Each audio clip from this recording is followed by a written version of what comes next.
Hello বন্ধুরা, রুচির dahlia কিন্তু অন্যান্য ডালিয়ার তুলনায় বেশ সফট এবং খেতেও বেশ ভালো লাগে। প্রথমে আমি 1 কাপ মুগ ডাল ড্রাই রোস্ট করে নিলাম, তারপর 1 কাপ ডালিয়া আমি ড্রাই রোস্ট করে নিলাম। তারপর প্রেসার কুকারে রিফাইন তেল দিয়ে জিরে ফোড়ন, কাঁচা লঙ্কা ফোড়ন, একটা পেঁয়াজ কুচি করে দিয়ে দিলাম।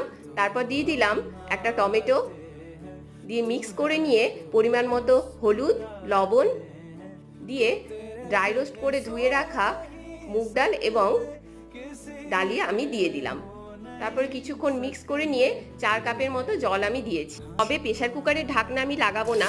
একটা ফ্রাইং প্যানে আলু, গাজর আর বিনস ভেজে আমি প্রেসার কুকারে দিয়ে দেব। দিয়ে ভালো করে মিক্স করে নেব ডালিয়ার সঙ্গে। দিয়ে গ্যাস সিমারে রেখে আমি একটা সিটি দিয়ে নামিয়ে নেব। বেশ সুন্দর গলে গেছে, খুব ভালো লাগে খেতে। ডালিয়াতে আছে প্রোটিন ফাইবার, তার ডায়েটে অবশ্যই রাখা উচিত। আর আপনাদের উচিত আমাকে সাবস্ক্রাইব